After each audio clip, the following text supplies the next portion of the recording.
Hello, everyone, and welcome to Wingcat Sports. Today, we're going a little retro. We're going to talk about prominent Detroit sports moments. I thought this would be a good thing to bring up for both my uncle and my dad here. Talk about some stuff that happened a little longer than what I've been alive. So I'll let one of you go ahead, start out. My most what I think we should talk about both most disappointing and also our most prominent. I think for us, it's mostly like baseball. The thing that first pops into my mind is something you remember, Harold. Something in your is Maglio Ordonez hitting that home run to send us to the World Series. Who did we beat? We beat Oakland Athletics. Oakland A's. That was huge. I don't remember that very fondly. We were in Mom's living room and we jumped up and you don't remember that? I was 8. You remember? No, I not remember. prominently. I was in my basement of my house at the time watching the game. I was with Mom and Bob at our house and stuff, and Bob called it. Actually, he says we need a home run here. The next thing you know, we did. And I think the other one was, of course, Kirk Gibson against the Padres in '84, hitting that one into the upper deck. And then after that game, me and my brother were down there in the things, and we got a piece of a cop car. Yes, that is actually a piece of one of the Detroit cop cars. I did not rip it off. I was not destructive, but I was around the people that were tearing apart the cop car. So this was just hanging, and I decided to grab it as a souvenir. Probably not. I don't know if you want to say that that's a bad thing that I did or anything like that. Or don't ask me why he still has that. It's just, it was there, and I did not take participation in destroying anything, but it was there, and I took it. And there was a lot of destruction going on, I can tell you that night. Not by us, by everything around us. I think the most disappointing thing to me, and like I said, there were many, would have to be Eddie Murray missing that kick against San Francisco. 1983. Gary Danielson always said he felt so bad about Eddie Murray because he threw 5 interceptions in that game. And no one ever even mentions that to him as being probably the biggest reason we lost that game. And we could have prevented Joe Montana from having a ring. Yep. We outplayed San Francisco for the most part. Billy Sims had a great game. Eddie Murray said, because of the wind at Candlestick, he was going to hit it. And he hit it right where he aimed. But he said as soon as he kicked it, the wind died. And it just it went right where he aimed it, which was right of the field goal. And that would have been incredible. You would have just kind of like put a big dinger in the whole 40. I remember Monty Clark, coach at the time, praying with his. He was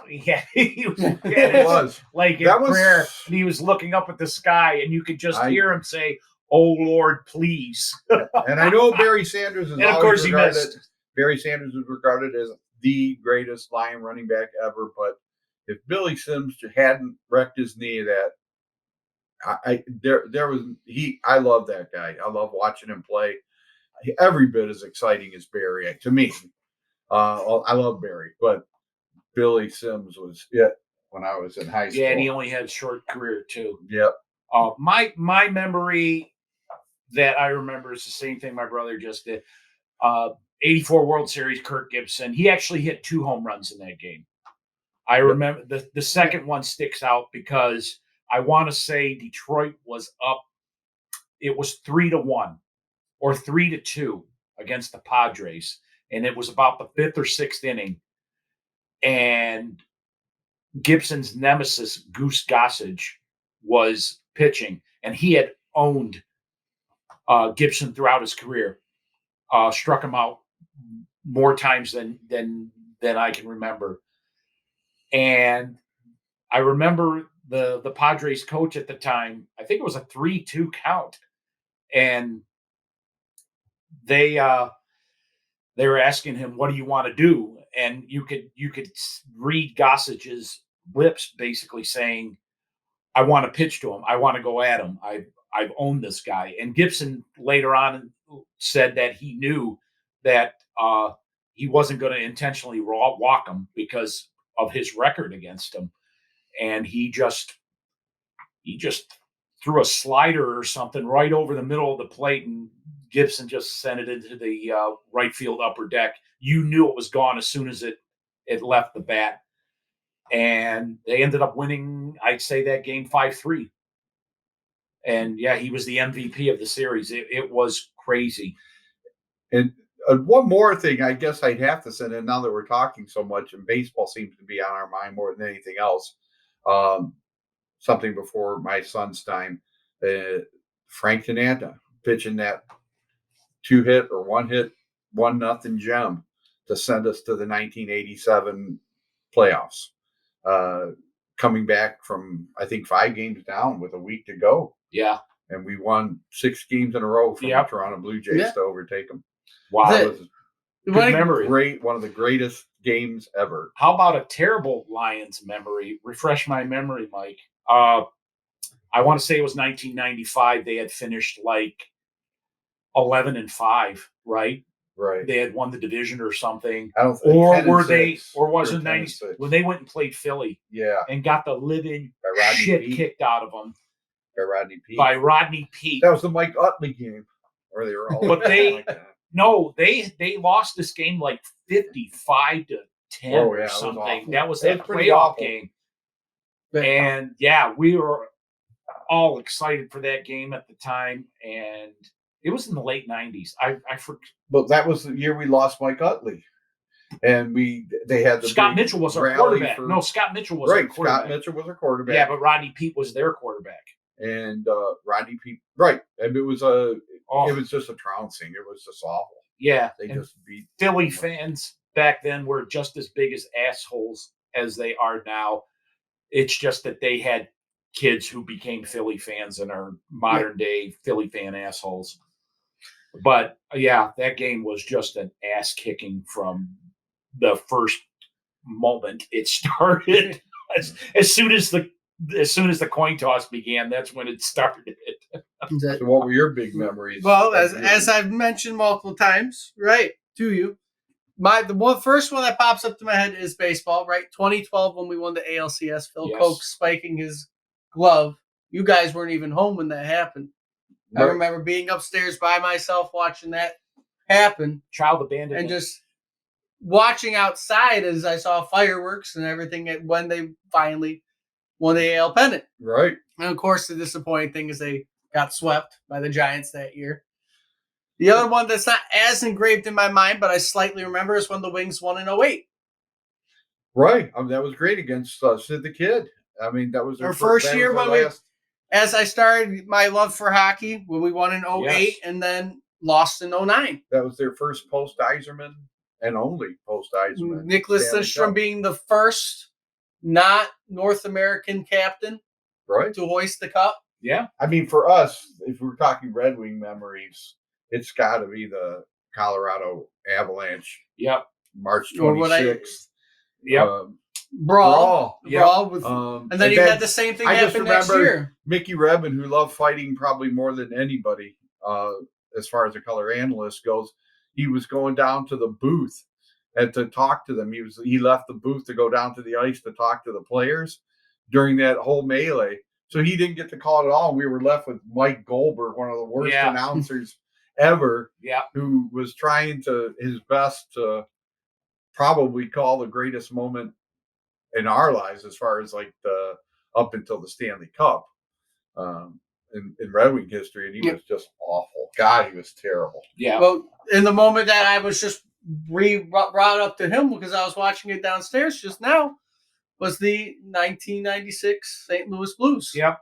Overtime game. Yep, that was Steve a good Yzerman, one. man. Watched that. And he was just trying to put it on net. I don't think he was trying to even score. And watching that game all the way through, John Casey for the Blues, game of his life, he played a fantastic game, and to let that one goal in. And I was telling Harold, it was a terrible that last play goal on his part. That last play that Gretzky just found really half-assed that play, that puck, playing that puck, and it just gave it up to Yzerman, who just dumped it in and hit the right spot. He was just trying to put it on the net. But it goes both ways for that game. Osgood played also an amazing game Right. the whole time. For that to go to double overtime as still nothing was amazing in itself with what I saw. That was a great team, and a lot of players that I loved watching weren't on the team the next year when we did go to the Cup, and that was because of the whole Lemieux incident with Draper.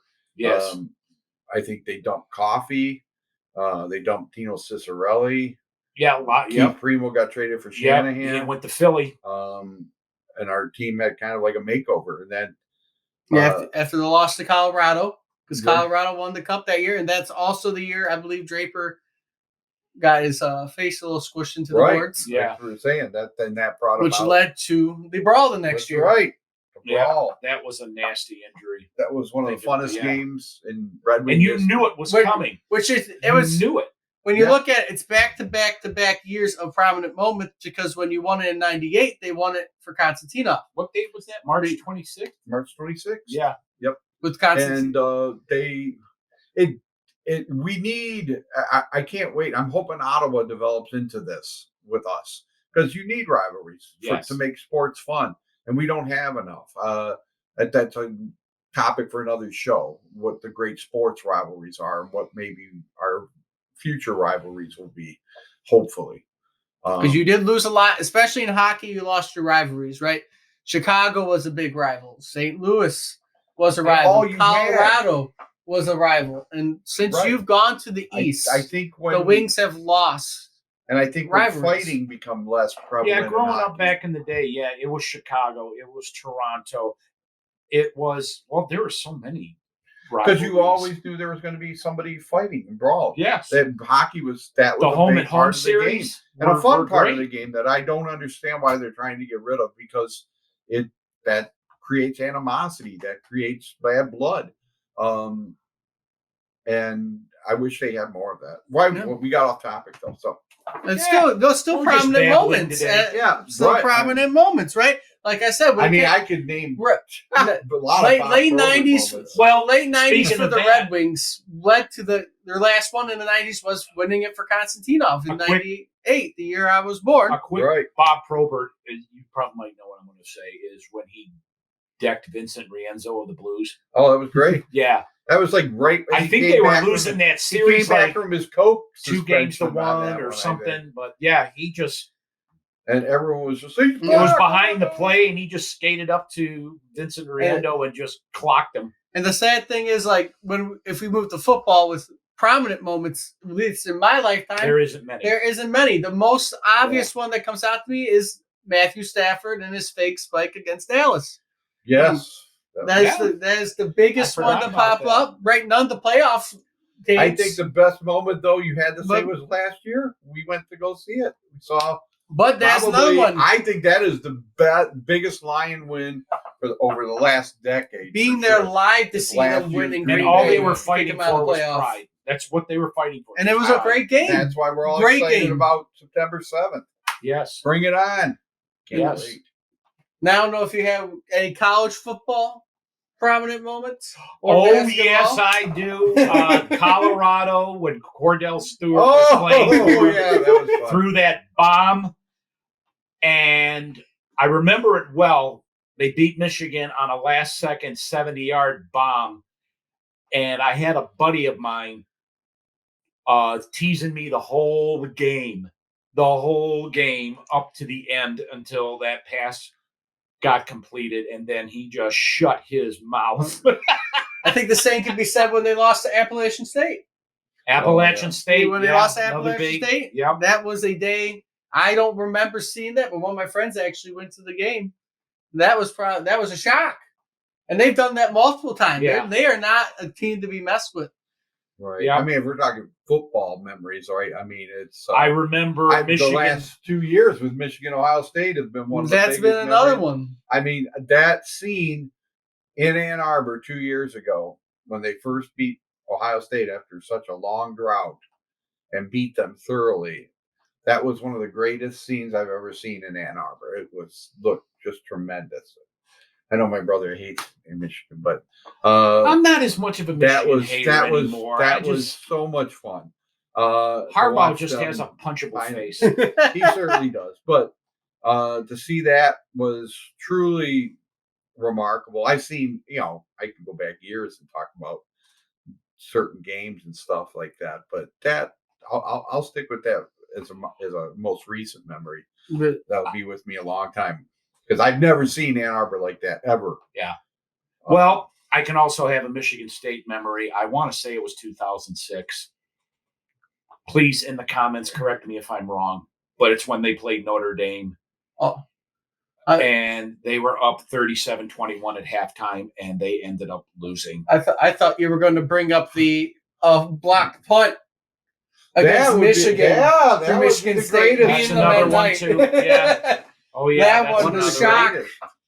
The shock that happened on everyone's face. I remember watching that one, too. I was like, oh, my God. What is happening? Good memory. That was a good memory for me. Not a good memory for us. Yeah. That was couch burning night in East Lansing, let me tell you. Yeah. They were roasting some marshmallows on some love seats. Let me tell you. And I think you have to say, as far as like college basketball goes, is when Steve Fisher took over and took them to the national championship game. That must have been 89, 88, somewhere around there. That had to be my favorite college basketball. And when it comes to Cal, who was their coach? Bill Friedman? What was his name? Fisher, or whatever his name was. I think when it comes to college basketball, in my mind, for Michigan, it pops up when we beat Kansas. Trey Burke hit that long three against Kansas while we were up north. Yeah. And that's probably one that sticks in my head the most. And you, being a State fan, you must love a couple of Izzo. I remember a few years back, God bless it, it was tournament time. Poole hit a last-second shot. I want to say it was against Houston in the tournament. That was a couple years ago, wasn't it? 3-4 years ago. That was fairly recent. Yeah, when they Jordan made their Poole, run. And he was a freshman. And, we thought they were going to lose, and he hit that last-second three-point shot, and that was amazing, too. And then one last thing. Any Piston moments? I haven't had any Piston moments. Oh. Piston moments. No one's going to like this because it's always so, forbidden stuff. But, of course, I mean, oh, my God, there's so many Piston moments.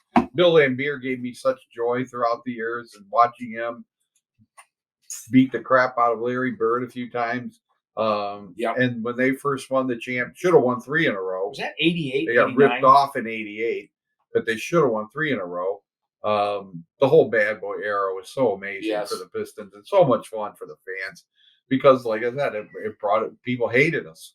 The physical play, everything like that.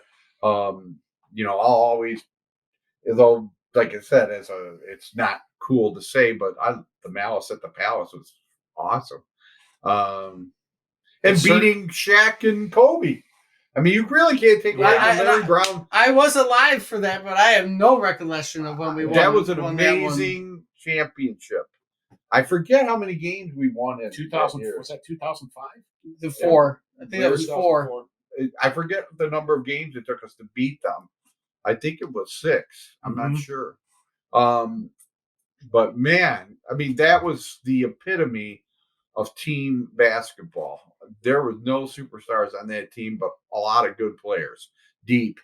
And at that point, I don't think Shaq and Kobe were getting along really well, and they just were out of sync for whatever reason. We had no business. Yeah, they were never a good We had no match. business beating that team, and we did.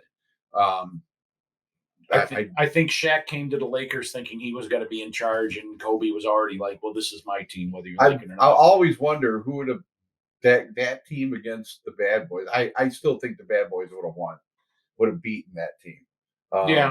Only because, I mean, Isaiah Thomas and Joe Dumars are the greatest backcourt in Piston history. You also had some of the best bench you could ever have. Oh, in yeah. NBA John history. Sally, Dennis Rodman.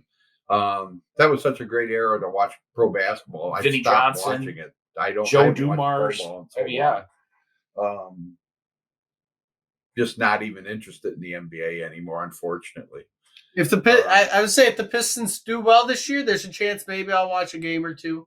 But hopefully, right, as we got all our teams on the up, right? All of them are looking like they could be better next year. We have a lot Yeah. more moments coming up. Yep. We might make one this year with the first game in Kansas City. If Lions beat Kansas City, that will 100% be a moment, no matter how we beat them. Certainly. That will be a Certainly, moment. That will be an amazing scene. Yep. If they win that, I mean, And then they will be the talk of the NFL. I will go streaking at Arrowhead. No, we don't want that.